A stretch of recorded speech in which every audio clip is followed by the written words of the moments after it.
الفاتحة. بسم الله الرحمن الرحيم. الحمد لله رب العالمين.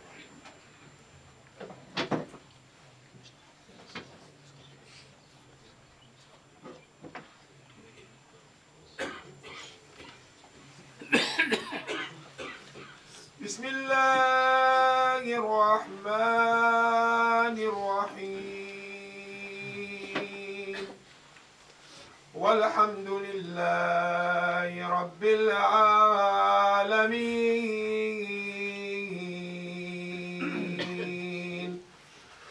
والصلاة والسلام على أشرف المرسلين حبيب إله العالمين أبي القاسم محمد.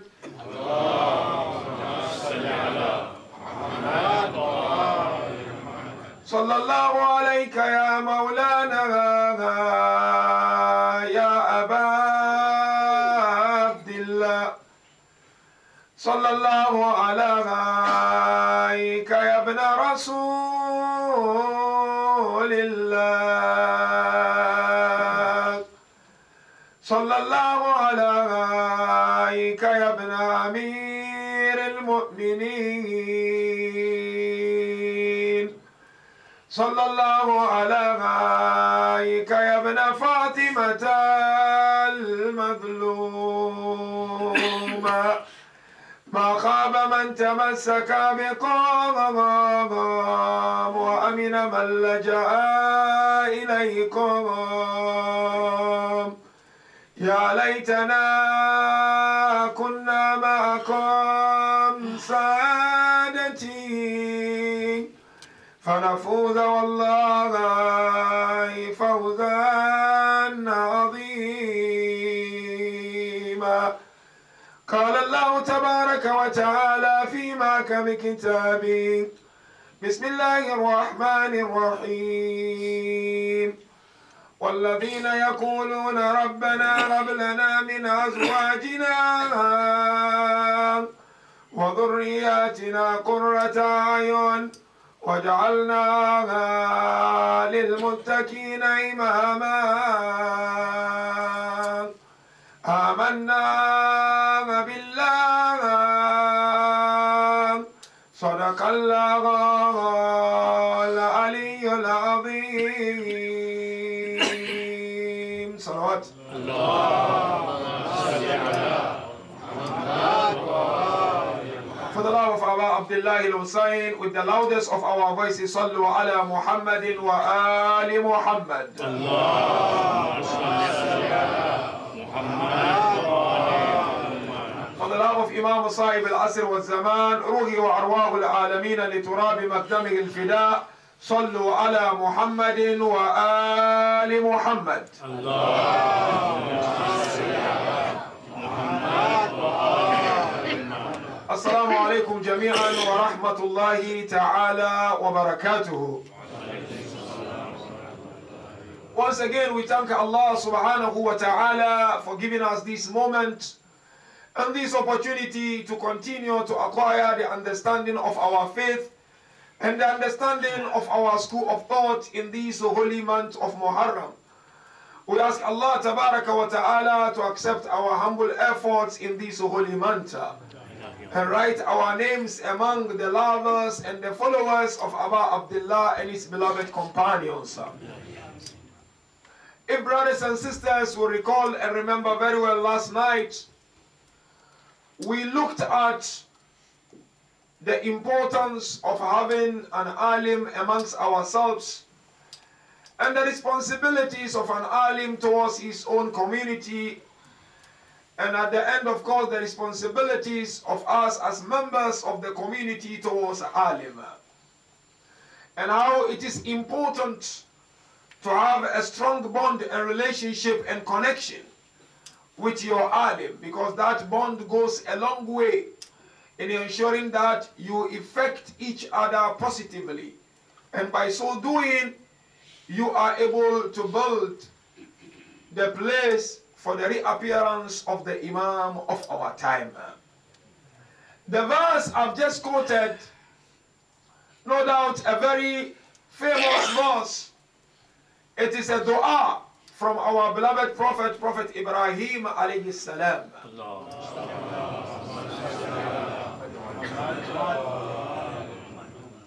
It is Quran 25 verse 74. Allah Tabaraka wa Ta'ala in this particular verse where Prophet Ibrahim made dua, رَبَّنَا هَبْ لَنَا مِنْ أَزْوَاجِنَا وَذُرِّيَّاتِنَا قُرَّةَ أَعْيُنٍ وَجَعَلْنَا لِلْمُتَّقِينَ إِمَامًا.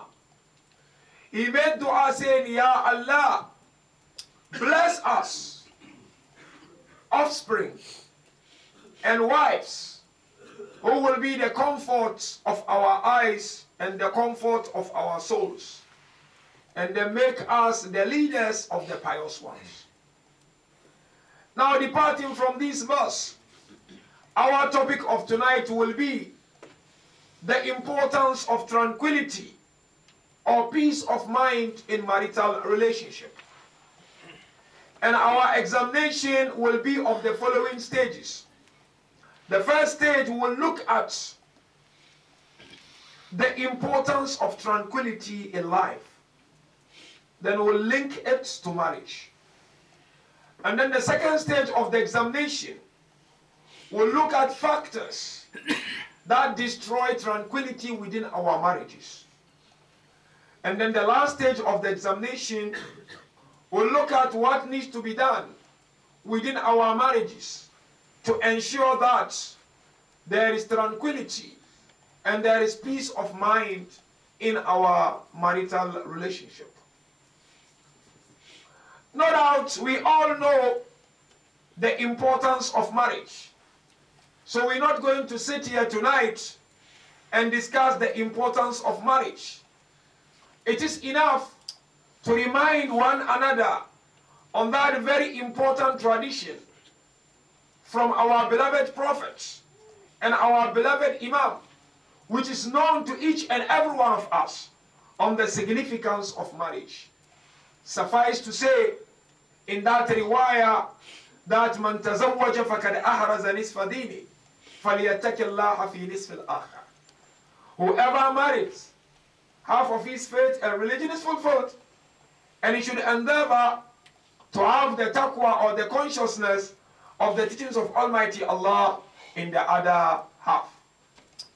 Now, first stage of the examination is about itmi'nan, tranquility, peace of mind. You know, brothers and sisters, in life, no matter what you have, think of anything that a person can have. Knowledge, wealth, fame. If you are not at peace and you don't have sukoon, it's nothing. And if you look at today's life, if there is one thing which is seriously lacking in life, it's tranquility and peace. There are many people out there, they are very rich, wealthy. They have knowledge, but when they go back home, they can't sleep. When they are in the midst of people, they are fine. But leave them alone, they can't sleep. So when you go back to Quran, I want to draw your attention to Quran. Allah Tabaraka wa Ta'ala highlight on the importance of tranquility and peace. Sometimes I and you may think that when we have the wealth of this dunya, we are done. There is no problem. But I can tell you confidently, there are so many who've got very small house, but at night they are able to sleep. And there are so many, they've got mansions, they can't sleep. You see, Quran comes forward and said,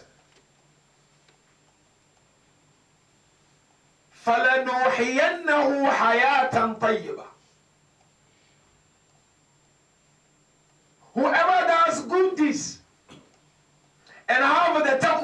Allah, min dhakarin aw untha, of male or female.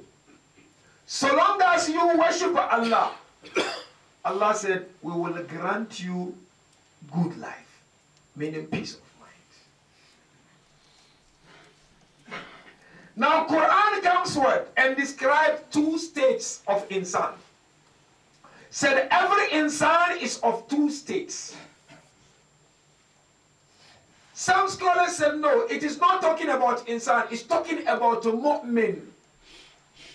That a mu'min, it has two states.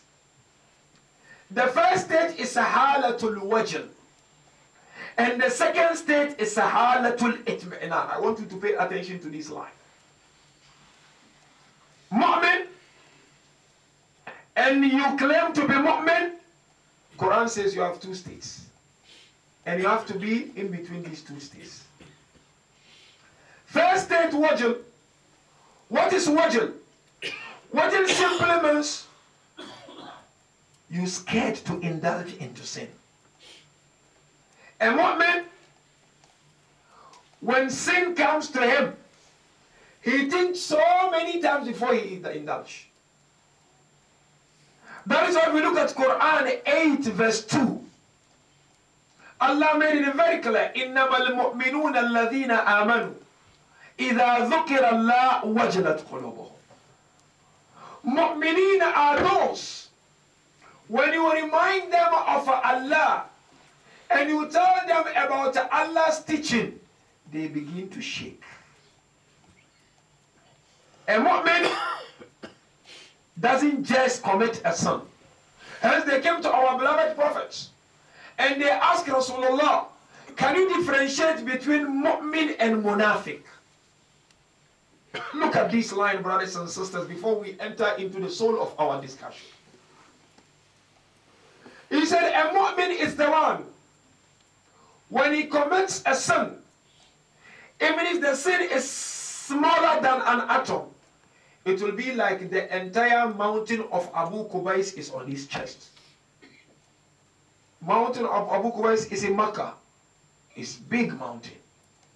But he said kafir or munafiq is the one, when he commits a sin, it's like a fly on his nose, and he hit the fly and then moves away.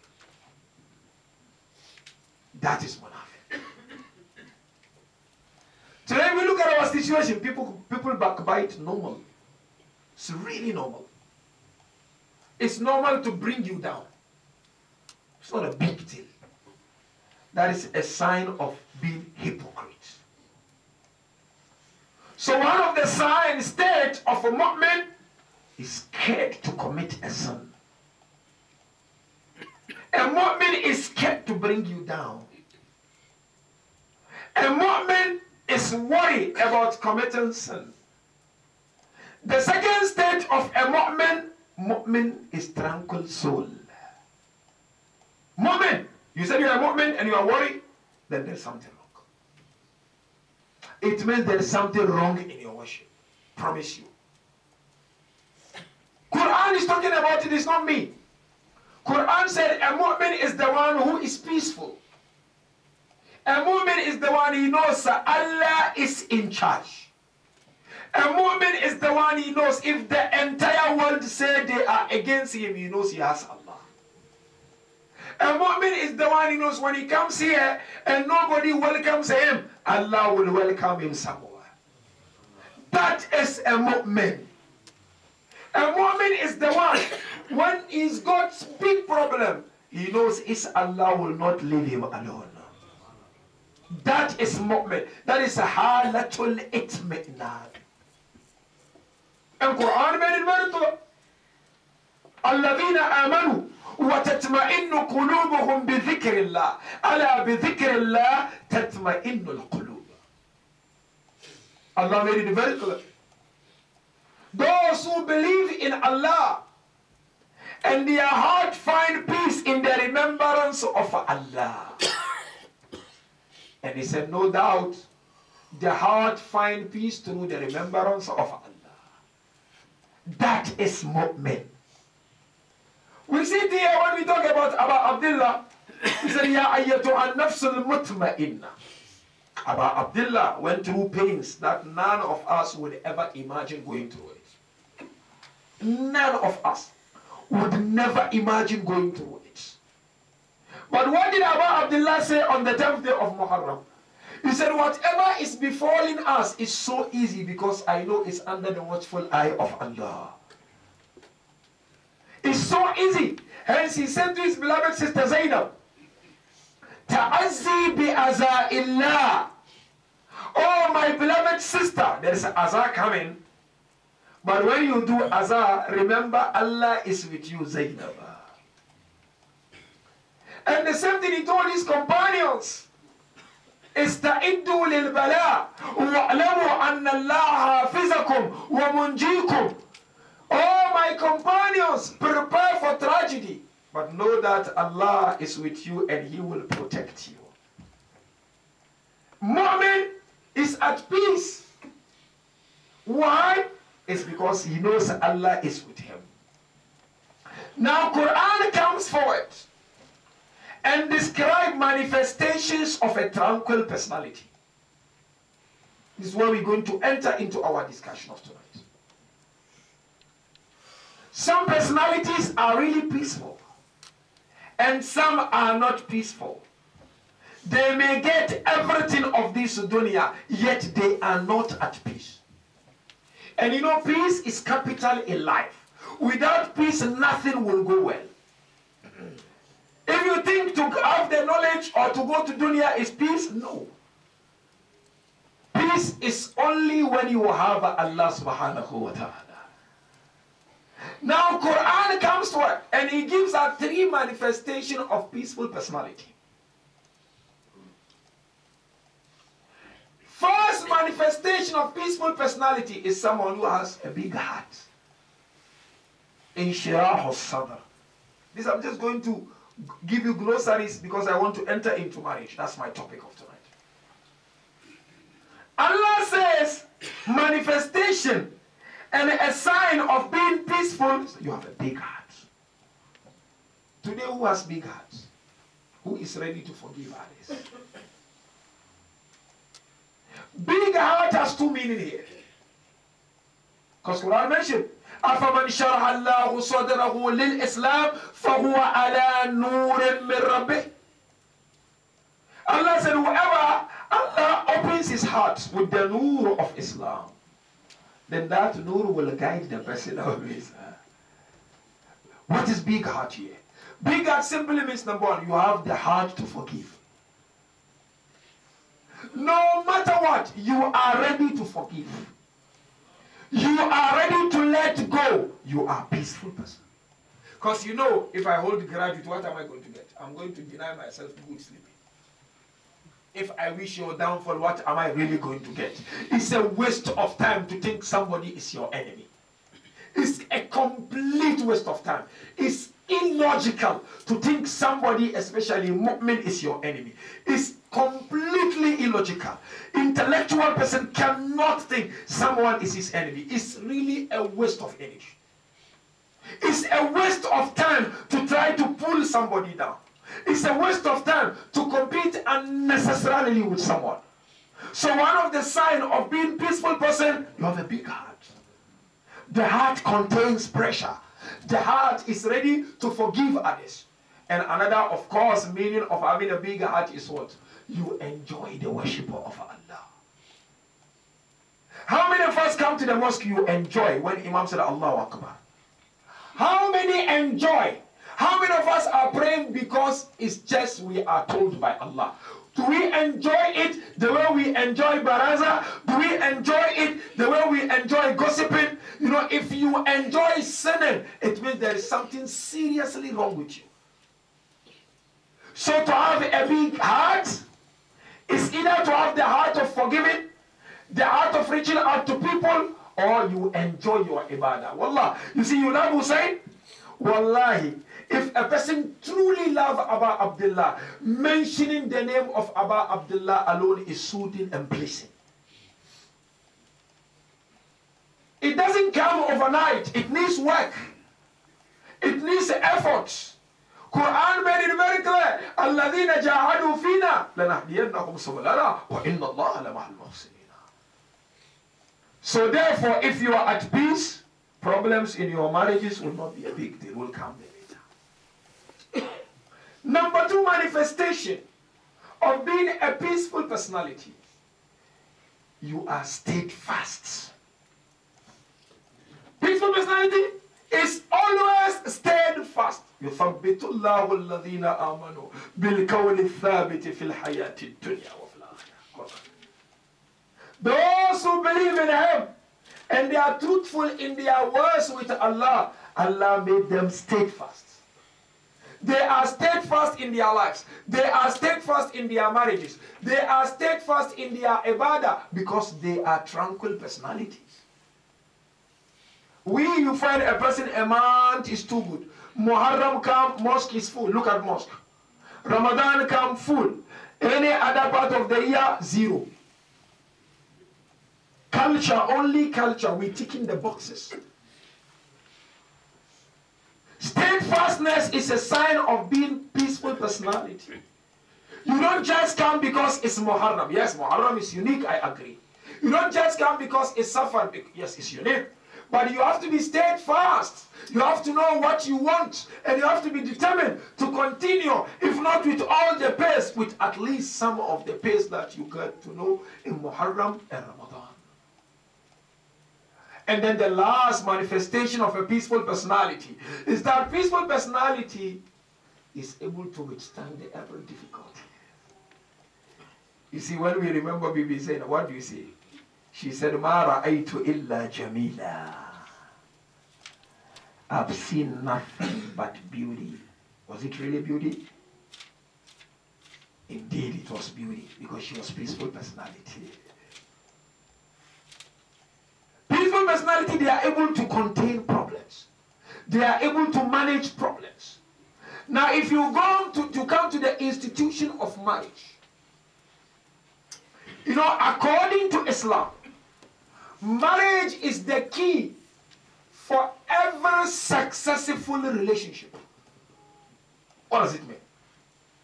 My relationship with you as my friend, it is dependent on how successful I am in my marriage.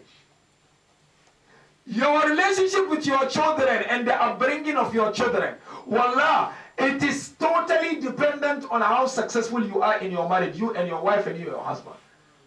Your relationship with your work, it will determine how successful you are if your marriage is excellent and powerful. Most of the problems that people face, and they are not focused in life, especially those who are married, is on account of not having the best of marriage and not having peace of mind in their marriages. That is why we are told in some narrations, if you want to look at the relationship between people, the most important relationship between two people is the relationship of marriage. Your relationship with your wife and your relationship with your husband, there is no other relationship better and superior than that in the eye of Allah subhanahu wa ta'ala. If that is taken care of properly and there is peace in that, be rest assured, other relationship will work out nicely. But if that is not there, it's a problem. Now I want you to come with me, pay attention. Let us look at 2 verses of Quran. One verse is a non-verse, Quran 30 verse 21.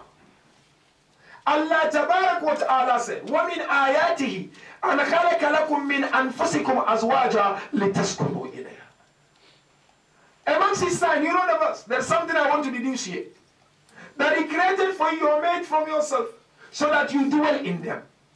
Now, if you really examine this particular verse, you realize that Allah Tabarak wa Ta'ala is highlighting that if there is one institution that you can get tranquility and peace of mind, is the institution of marriage. Today, people are looking at peace somewhere when they have wives and husbands back home. Marriage is something that provides you with that peace. And that is what Quran is highlighting on. In another verse, the verse I quoted earlier on, where Allah Tabarak wa Ta'ala made it very clear هب لنا من أزواجنا وذرياتنا قرة أعين. Allah, I don't just want a wife. I don't just want a husband. I want a wife who will be the comfort of my heart. I want a husband who will be means of comfort to me. That is one of the major philosophy of marriage, is to obtain peace, is to obtain tranquility. Today, very unfortunate. You find people who are married, but instead of going home to have comfort, they are having comfort with their friends. Some people spend the whole day at work and at night. You ask them why, they say, no, I don't want to go home now. Lady, you ask her, where is your husband? No, let him come late, it's fine for me. You know, brothers and sisters, if we truly want to build a very strong community, wallahi, the best way is to look at our marriages. Everything begins with this marriage that sometimes we don't take it serious. That is why there has been some survey that children who normally fail exams at school, they are from a house where father and mother are not in peace. It's not about divorce only, by the way. Huh? There are how many people in our communities today, they are just in marriage for the sake of marriage. There is no happiness. They are just there for the sake of something. In a place where mother and father or husband and wife are not at peace and in tranquility, believe you me or not, the first people to be affected with will be your children. Survey thoughts, they may fail in their exam. Not all, of course, but it is happening. If not only failing in their exam, those children may be examined with some psychological problems. Because father always fights mom. Mom always fights son. They fight each other. The moment it's at home, they fight. We are looking at progress somewhere when progresses are made to be in marriages by Allah subhanahu wa ta'ala. You know what? If in my house we are okay, and you in your house with your wife, you are okay. When we come to the community, the work of community becomes easy. But when we fail to do our duties, we don't blame madrasa, we don't blame community. Oh, they are not teaching our children well. This community, how much can madrasa of one day a week can do? How many days your children go to school? But when it comes to Amir al-Mu'minin, nobody cares. Father don't have time, mother don't have time. We better start having good relationship with our families. Because that will help us build strong relationship with people outside our marriages. And one thing we need to understand in this first stage of the exam is that man and woman, normally they may have differences. It's normal. At the end of the day, we are from different background or from different family. Her taste may be different from my taste. Her approach may be different from my approach. Her views may be different from my view. Her thinking may be different. That is normal. When you have a house where husband and wife always think alike, then there's something wrong. If there's nothing wrong, maybe one is becoming too dominant. But these differences are healthy. That is why we are told, if you are able to manage the differences, you and your wife, you become one single existence. And that is what Islam wants to see in our marriages. You become one single existence. And the best way to enjoy your marriage is to understand that we may not be the same, but at the same time we can be the same.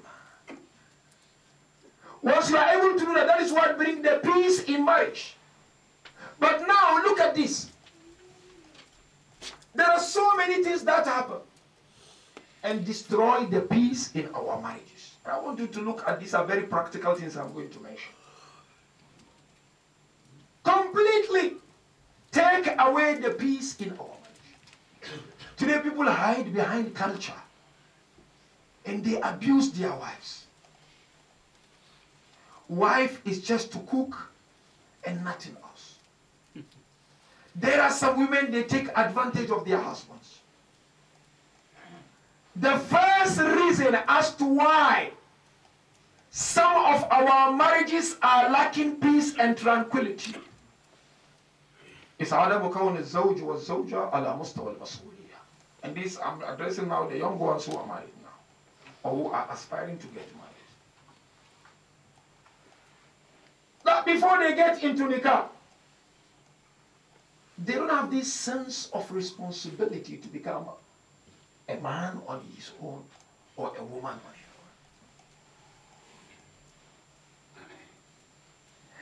own. And when a person is not to that level of understanding what is it to become a husband, it's a technique. What is it to become a wife? It's a technique. You know what happens? Small things become a problem. Even it happens to our fathers, unfortunately, and mothers. Again, example. Where are we going for holidays this year?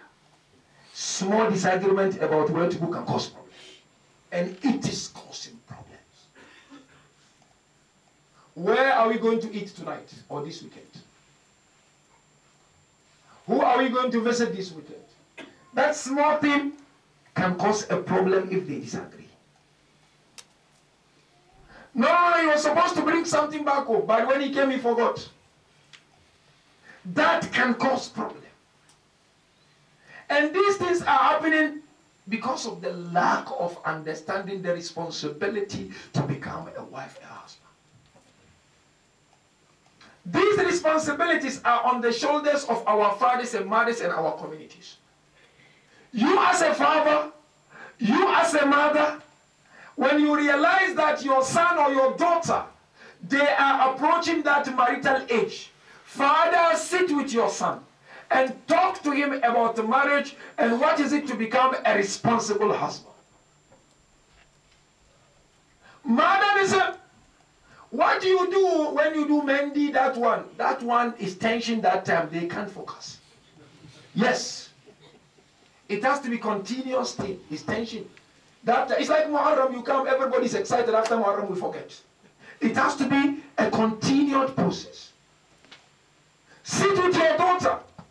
When you have realized that she has reached that level, keep educating her on how to become a responsible mother or responsible wife. And the same thing applies to our communities. We need to have a program of premarital counseling. Even if it's one person getting married, there must be a system. There shouldn't be a facade we do now, we don't do. No. Today, you know the rate of divorces that we have. You know how many are in marriages and they are not happy? You know what is going on? Some women are dying in their marriages and they can't talk. Because when they marry the woman, it's like they've married all her existence, like she's their property, na'udhu billah. So therefore, we need premarital counseling in our communities. And this premarital counseling, you will need Islamic background. You will need somebody expert in marriage. And you will need experienced personalities. Even if it is one person getting married in our communities, there must be premarital counseling. And this has to happen way ahead before the marriage. During the marriage, everybody excited. Marriage is about responsibilities, by the way. And this responsibility is not easy. That is why if you look at the ayah I quoted, 30:21, Allah mentioned two other things after that, sukun. So, جَعَلَ بَيْنَكُمْ مَوَدَّةً وَرَحْمَةً. Isn't it? What is mawadda? Mawadda is a natural thing. Naturally, you need to love, you need to be loved. Allah said it is in marriage. But as the marriage grows, mawadda may not be there. What will be there is only rahmah. Whereby, so the person will wrong you and Allah will expect you not to take it serious. So number one thing which is affected is lack of proper know-how on how to become a responsible married person or couple or responsible father and mother. That's number one. Number two, you know what is causing? Work. Work. Employment, profession. And you know, if there is no peace and you have children, it will affect the upbringing, no doubt. We'll discuss about children tomorrow. Who's got time for his children today? Many things to give money, that is. Wallahi, that's nothing. That's 20% of upbringing. Money, school, education, 20% of upbringing. We'll discuss that tomorrow. The husband is too busy with his work. The wife, they are too busy. They don't even have quality time. It's the weekend, they are rushing here and there. Where is the school? You know how many marriages are broken because of work? Work is ibadah. We must work. We can't survive without work. But you need to know how you go to work and how you come back to work. Wife go to work, she's got occupational stress. Sometimes she can't handle, she pours it in the house. Husband, he goes to work, he's got occupational stress. They can't handle. They don't spend quality time to feel that warmth, because Islam made marriage in such a way that whatever problem you encounter, the moment you see your wife, you should forget of that problem. That's how Allah designed marriage. Or husband, or wife rather, whatever problem you have, Islam made it in such a way that the moment you see your husband, you forget about it. We have a riwayah from Rasulullah, where the Holy Prophet mentioned, there has not been an institution sacred and so dear to Allah than the institution of marriage. Then he said, there has never been a woman who is so dear in the eye of Allah than the woman whom when a husband look at her, she makes him happy. And vice versa. Work, we have to work. We have to make money. But your work should not become enemy to your wife or enemy to your husband. You have to strike a balance. And that is very, very important. Number 3 cause, third parties interference.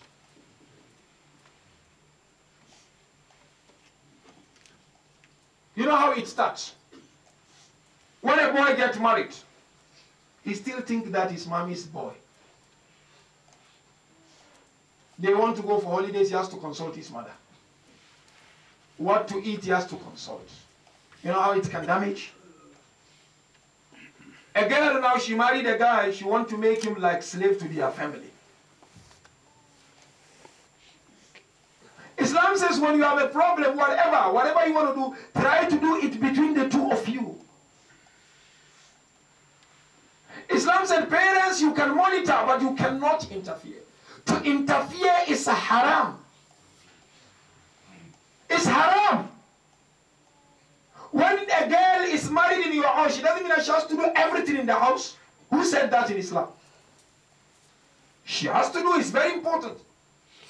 But if she doesn't, it should not become the means for the marriage. I mean, you find sometimes our mothers unfortunate. They say, this girl, she like wearing black. I don't want, you tell your wife to stop wearing black. She doesn't want to stop. He said, no, it's either you divorce her or I denounce you. Denounce him. Allah will not accept that denouncing. Third, force interference. Build your family with your wife. Yes, you are marrying the entire family, but your lives are your lives. And it starts one small thing you want to jump and call someone, especially somebody so close to you. Rasulullah made it very clear. Allah bless you with the bird for you to be able to solve your problem that you had during the day. Oh, small thing you have with your husband. When you come to the mosque or shahali, you tell your friends. You meet your friends, you go to restaurant, whatever, you want to tell them what your wife is all about. Shut your mouth. The day that you make kabiltu is amana, and we will be questioned of this trust on the day of Qiyamah. You know, if there is something that will make life difficult for us on the day of Qiyamah, it's our marital relationship. Believe me or not. Marriage is the quickest way to get Jannah, and it can delay us to get the shafa of Ahlul Bayt. If there is something we have to invest our time in, it's in our marriages. It's ibadah. Every attempt to make the marriage peaceful, it is regarded by Allah as a ibadah. The more time you spend with your husband, with your wife, it is regarded as a dhikr of Allah. But of course, you as a daughter, Your mother-in-law also, she's like your mother. You have to respect her. The same respect you will give your mother. And the same thing applies to the son, your father-in-law, your mother-in-law. You have to respect them. And you know the last cause? Social media and magazines. Today is very unfortunate. You find Muslim couple, when they have problem, they look at some icons on television and they want to solve the problem through that. They watch a movie, they say in this movie they had problems, these are the solve. You are a Muslim. Amir al-Mu'mineen and Fatima al-Zahra taught us how to be in marriages. You go to houses, I'm not saying it's wrong, it's good to learn from others also. I'm not saying it's wrong, don't get me wrong, but don't make the solution. People have a lot of magazines about marriage, this relationship, but you see there is nothing about Islam on the table. Social media and mainstream media, sometimes they broadcast something about how to solve marriage, correct? But the best one is to go through Islam, because sometimes a wife will pick up something and she wants her husband to be like that. Sometimes a husband will pick up something and he wants his wife to be like that. It will not happen. So therefore, brothers and sisters, these are some of the causes of friction within our marriages. Now, how do we overcome that? I'm going to give you a simple solution from Quran. The first one is husnul zan. If you want to survive in your marriage, always have a positive thought. Always have a positive thought. You see your wife is talking to someone, don't start accusing her. Your husband talking to someone, don't just start accusing. You know, accusation has caused many marriages. Quran very, very clear. اجتنبوا كثيرا من الظن بعد إن بعد الظن أثم. Stay away from a lot of accusation, because most of the accusations are sins. You want to follow your wife, you want to look at her phone, the husband wants to look at it. You have to be mature, you have to trust each other. You want to trace, some people go to Monday, trace all the WhatsApp messages. Trust each other. You say, Kabiltu tazwija ala sadaqil ma'lum. These are simple things, but it is destroying marriages. And you know, the worst thing is that to be in marriage, but you are not happy. That is the worst that can happen to any married person. No, I don't want to get divorced. Fine, which is true, because the Prophet taught us when divorce happens, the throne of Allah shakes. So I always give an example. You are my boss at work. And you tell me, Sheikh Nuru, if you do this, it's good. But if you don't do, I don't have a problem. It will not even affect me. I will not be sad. The fact that you are my boss, I will try to please you, isn't it? Allah is saying, divorce halal, but I hate it. He said it's halal. Abadadul halal ila Allah at-talaq. Allah said, yeah, divorce go. But I hate it. Hence, Islam encourages us. We have to have a husnul zan. Husnul zan is very, very important. Imam Amir al-Mu'mineen said, when you deal with a mu'min, look at Amir al-Mu'mineen alayhi salam. Not even only your wife, mu'min, give mu'min 70 excuses. It's difficult to give mu'min 70 excuses. But Imam is trying to say, avoid accusation. Always take it positive. Always be positive. Allah will open the way, because positivity brings positive energy, isn't it? And negativity brings negative energy. And on one beautiful riwayah again, where Rasulullah mentioned, when a mu'min accuses another mu'min, Allah wipe off the light of Islam in his heart. Let alone accusing your wife or your husband. And you stay together. Because one of the most important components of marriage is trust. A lot of accusation do away with trust completely.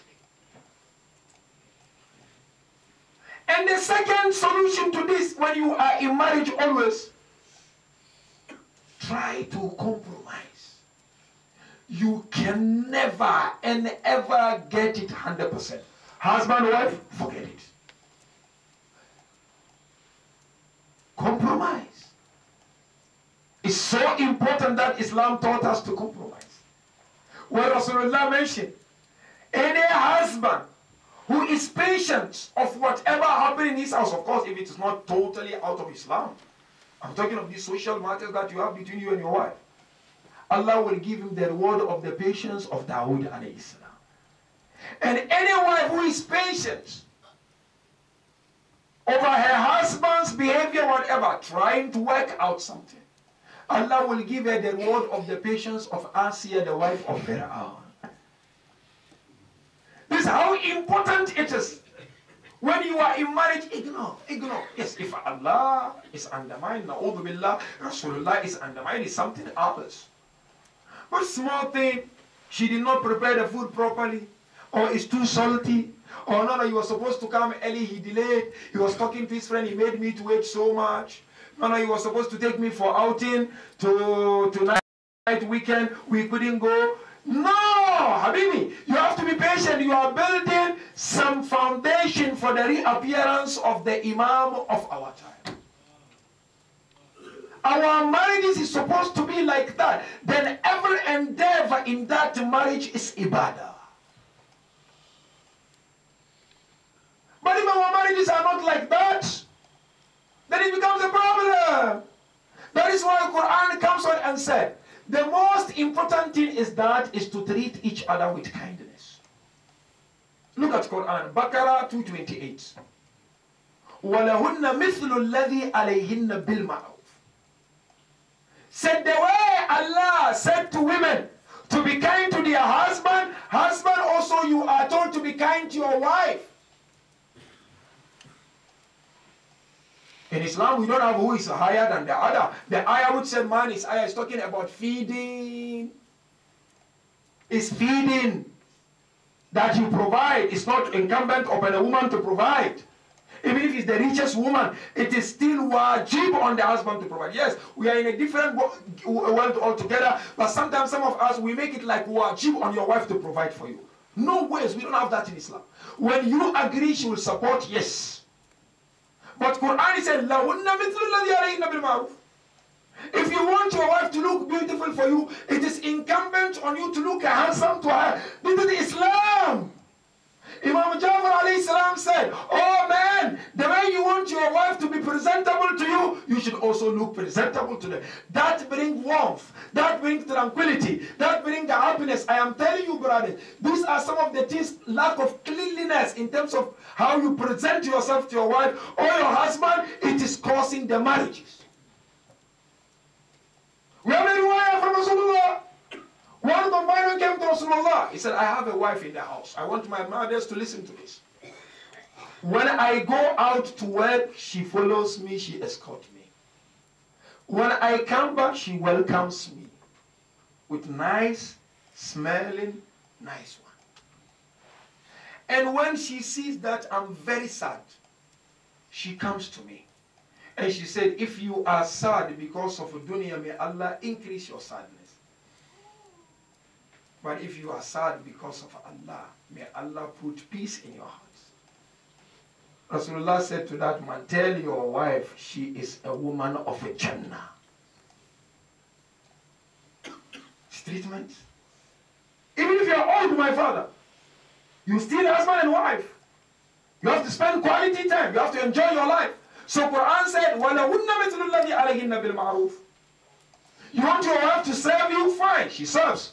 You should also serve your wife.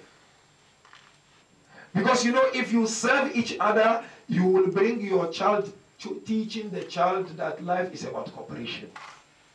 Amir al-Mu'minin would bring water from outside and Bibi Fatima would clean. Therefore they taught Hussaini, life is about cooperation. It's not one-sided. You have the same ayah, Baqarah 229. فَإِمْسَاكُمْ بِمَعْرُوفٍ أَوْ تَسْرِيكُمْ بِإِحْسَانٍ.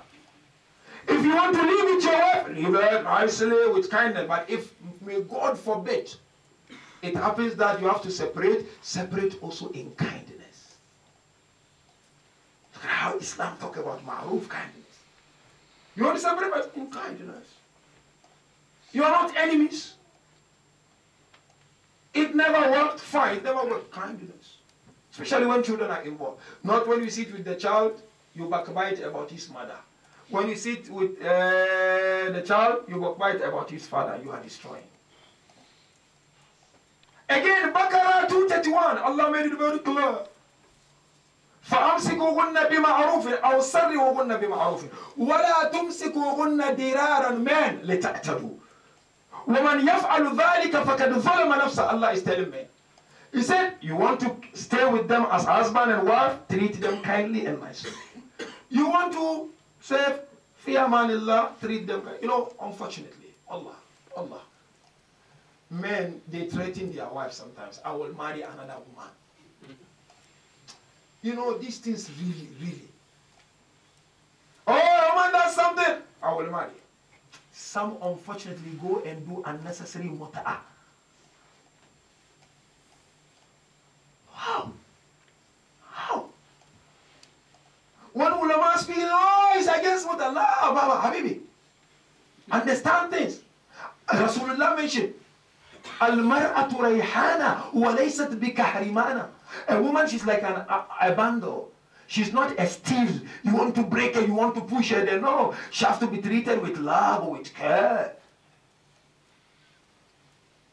Don't threaten your wife. I can go and get married. You're going to suffer. La, Habibi, wallahi, wait for Allah on the... You know what? Our salah, our azadari, whatever you do, wallahi al-azim, if you don't treat each other equal, forget about shafa of Ahlul Bayt. Forget it. Go back to drawing board and work on your marriages, and you will see the blessings of Almighty Allah subhanahu wa ta'ala. That is what we need to build the strong communities. We don't need any other thing. That's what we need. And if you, my father, and your mother, I see you treating your wife properly, your husband properly, I take lesson and inspiration from you because you are my elders. Even ayah came forward. Baqarah 233, what does Allah say? وَعَلَى الْمَوْلُودُ لَهُ رِزْقُهُنَّ وَكِسْوَتُهُنَّ بِالْمَعْرُوفِ. Yani, if you are to clothe your wife, don't clothe to her by telling her, I am doing it. What work are you doing?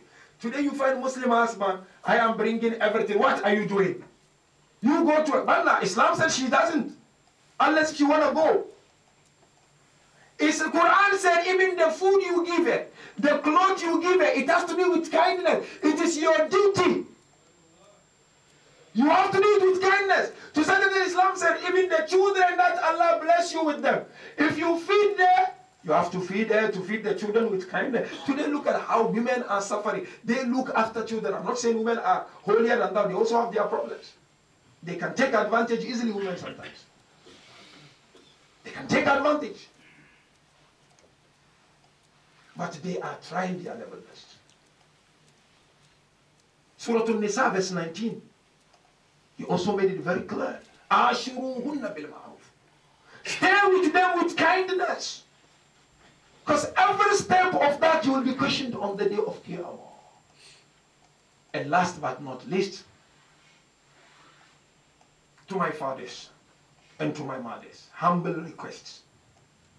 And to all members of our communities across the globe.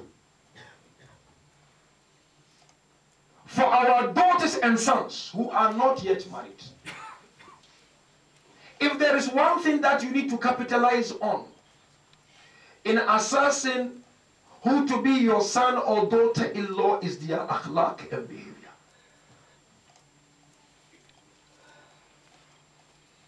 Today you find some parents, the way they interview boys for marriage.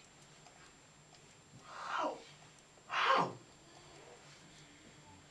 Interview, no problem. Recommendation is excellent. Islam allows that. Even with Bibi Fatima, it happened, didn't it? Rasulullah came, sat with his beloved daughter. He did not impose Imam Ali on Bibi Fatima. Understand this point. It is haram to impose on your daughter. Today in our communities, we have ladies of 32 years, they are not married because parents are imposing and they don't want. Your role is to guide, is to show light, is to dialogue with them. So a lot of me, Fatima, I'm proposing Ali to you. What do you see? You know what was the response of Fatima? Aradiya bihi Allah wa Rasuluh.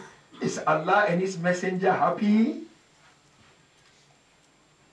Yes, he should be able to look after the girl, no doubt. But akhlaq is everything. If you only put her into marriage because of money, because of fame, because of name, you will be responsible on the day of Qiyamah. Same thing applies to girls. Beauty is very important. But her akhlaq is crucial. That is what will move mountains from this place to another place. But if you go into marriage and we allow our daughters and sons to get into marriage anyhow, and she brings somebody, no, we don't want. Some parents, they make it so difficult for their sons and daughters. Why? Rasulullah said, إِذَا جَاءَكُمْ مَنْ تَرْضَوْنَ دِينَهُ وَخُلْقَهُ فَزَوِّجُوهُ إِلَّا تَفْعَلُوا تَكُنْ فِتْنَةٌ فِي الْأَرْضِ وَفَسَادٌ كَبِيرٌ. Rasulullah said, if it comes to you, that person, you are pleased with his akhlaq and behavior, marry him, your daughters. Because if you refuse to do so, there will be corruption. Today, who is going to marry some of our daughters of 32 years, 33 years? We have a challenge. The earlier we stand together, shoulder to shoulder, and come up with ways and means, our daughters will end up in the hand of non-Muslims. This is a serious point that I'm passionate about. Sometimes being this difficult doesn't help. What is important is for our marriage to provide zuriyah, family, like Ali al-Asghar alayhi salam. It's for our marriages to provide children like Bibi Sakina alayhi salam. So therefore, in conclusion, fathers and mothers, those who are in marriages, you will never get it 100%.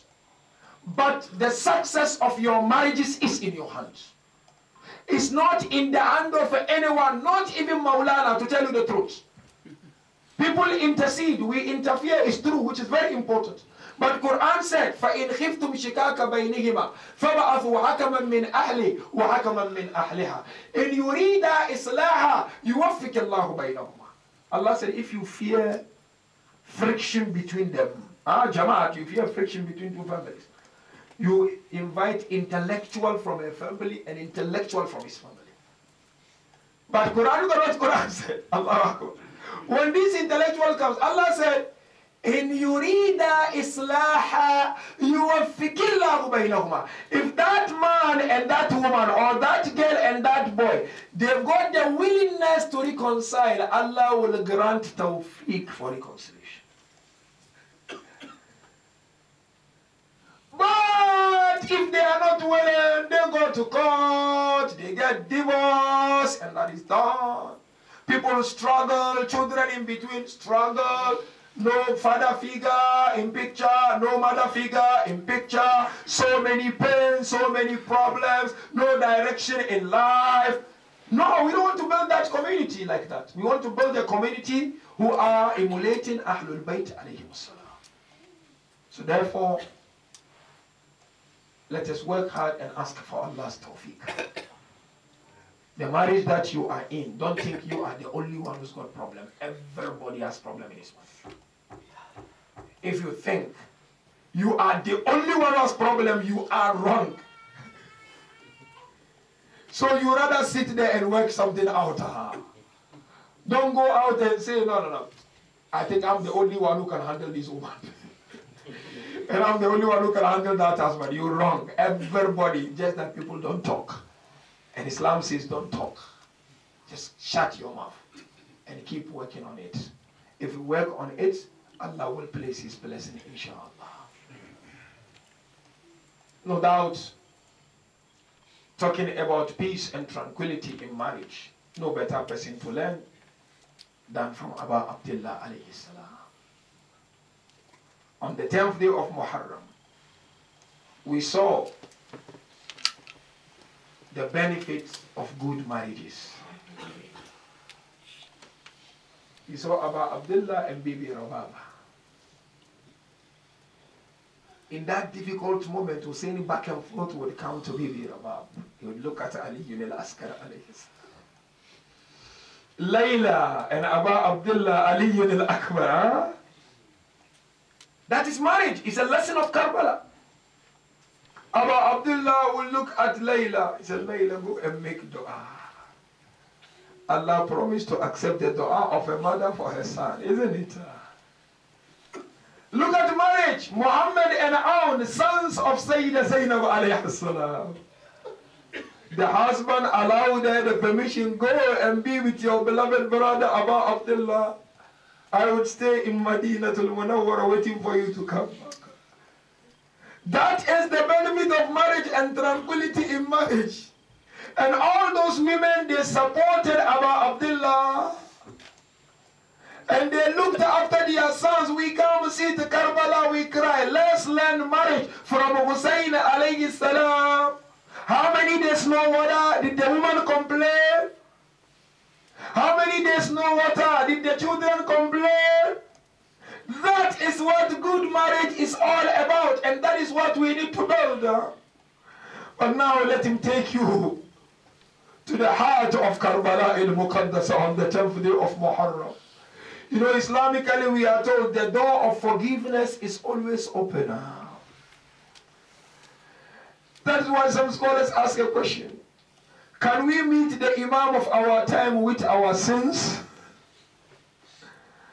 But I tell you, narration says on the 10th day of Muharram, Abu Abdullah had the heart of forgiving, tranquil hearts.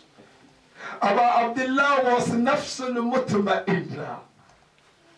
We are told on the 10th day of Muharram in narrations, 30 people were forgiven by Abu Abdullah alayhi salam. They came to Abu Abdullah. Abu Abdullah did not say, you blocked me from water. They came to Abu Abdullah. Abu Abdullah did not say, you disrespected me. Abu Abdullah said, I am more than willing to forgive each and every one of you. Let us take 2, 3 of them and land on Hazrat Hurra alayhi salam. The first ones are Sa'id al-Ansari and Abu al-Khatuf al-Ansari. These were 2 brothers who were in the camp of Umar ibn Sa'ad. They fought against Imam Ali 20 years before Karbala in the battle of Nahrawan. On the 10th day of Muharram, they narrate, they said the battle began. Then I heard Sakina calling out, Al-Atash, Al-Atash, Al-Atash. First. These 2 brothers said, while we were focusing on Sakina, then we heard Hussain saying, Al-Min Nasirin Yansud. Is there any helper to help me? Is there any assistant to assist me, Abu Abdullah?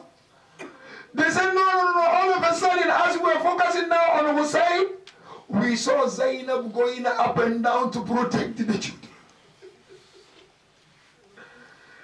They said, no, if that is the case, let us go to Hussain before it's too late to ask for forgiveness.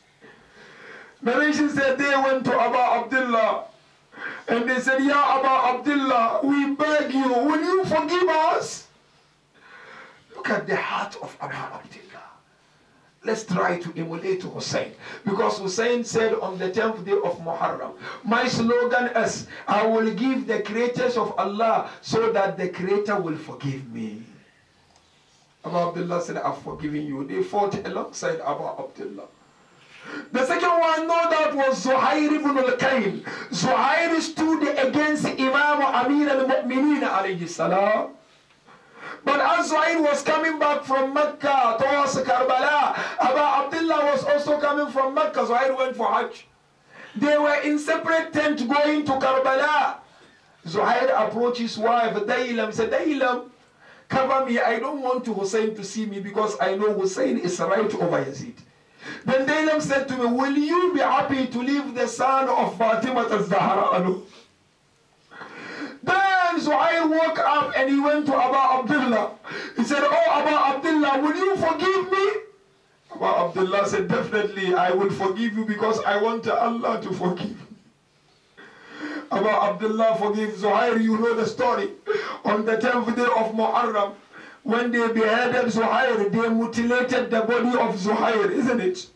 When they mutilated the body, Aba Abdullah came and stood next to the body of Zuhair, and he said, Wallah, whoever participated in the killing of Zuhair, may Allah raise them on the day of Qiyamah as pigs. That is why I told you last night on Shame Gariba, when the wife gave the cloth to her servant because they mutilated the body, go and cover the body of Zuhair. He came back holding the piece of cloth. She asked him, why? Haven't you seen him? She said, I've seen the body, but I saw Hussaini uncovered. There was no way I could cover Zuhair when Hussain, the son of Fatima, is uncovered. But you know what breaks the heart when you think of forgiveness is the shahada of Hurr ibn Yazid al-Riyahi. Hurr was the head of Banu Riyah, as you know. And he was the head, the leader of the army of Umar ibn Sa'ad. Narration said he met Aba Abdullah a few days before the 10th day of Muharram. And when he met Aba Abdullah, he came with his entourage with the horses. And these horses were thirsty. He came to Aba Abdullah. Ya Aba Abdullah, will you grant me water to give my horse? Aba Abdullah said, Hurra, I will give you water for your horses. Aba Abdullah gave them water, and it was then time for Salah. Aba Abdullah looked at the Hurr and said, Hurr, will you lead Salah? Look at the heart of Aba Abdullah.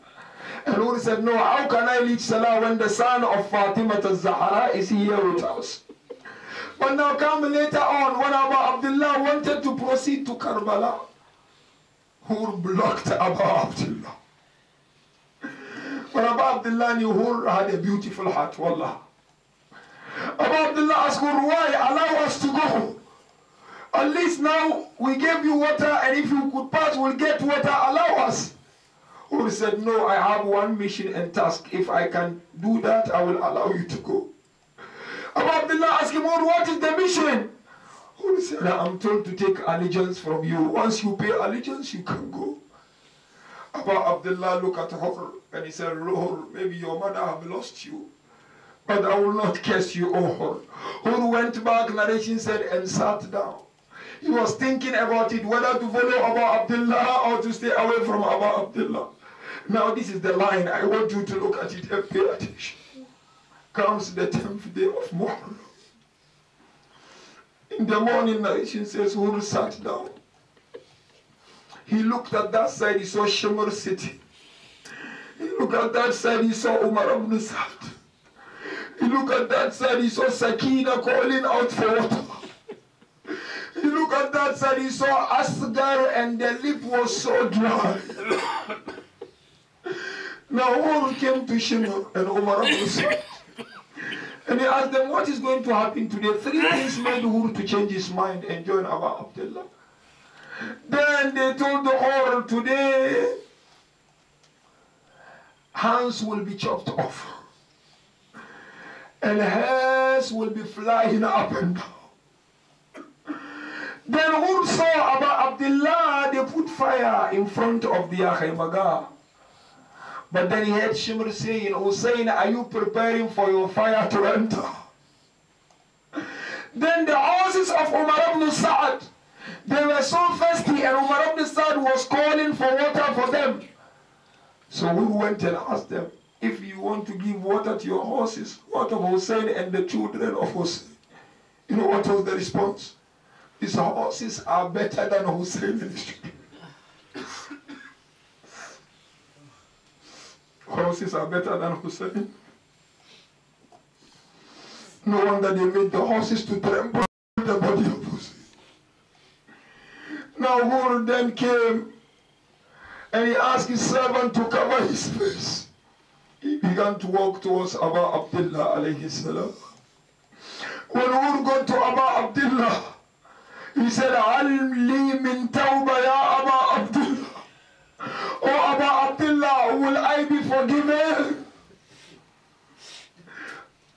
When Hur was coming, we are told Hazrat Abbas stood up. He wanted to defend Abu Abdullah, said, no, leave him, let's see what he's coming for. Abu Abdullah said, yes, you will be forgiven, Hur. Look at the heart of Abu Abdullah, brothers and sisters. Abu Abdullah forgave Hur ibn Yazid al-Rayahi. And no doubt Hur went and began to defend Abu Abdullah and Islam and humanity. But you know how they finish off Hur. No one wants to be seeing that in his life. When they struck the arrow on the head of Hur, Hur fell down and he called out, Wa alayka salam ya Abu Abdullah. But we are told as Hur was trying to rise up, another one came again on his forehead. We are told Hur fell down and he was trying to rise up to defend. Someone came and stepped on the hand of Hur. Hur was trying to rise up, they pushed Hur, and yet the sword came on the neck of Hur. Hur now passing, Salamu alayka ya Abu Abdullah. Abu Abdullah began to walk towards Hur. We are told when he got to the body of Hur, he said, Wallah anta hurrun kama sammaka ummak. You are indeed free the way your mother named you.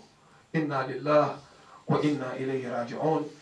وسيعلم الذين ظلموا أي منقلب ينقلبون والعاقبة للمتقين. We ask Allah Tabaraka wa Ta'ala to instill the love of our wives and husbands in our hearts. We ask Allah Tabaraka wa Ta'ala to seat us in peace and tranquility in our marriages. We ask Allah Tabaraka wa Ta'ala that our marriages become model for other marriages to look up to, inshaAllah. And those who are aspiring to get married, when their time is up to get married, may Allah choose them the best of partners in life, inshaAllah. Ya Hussain,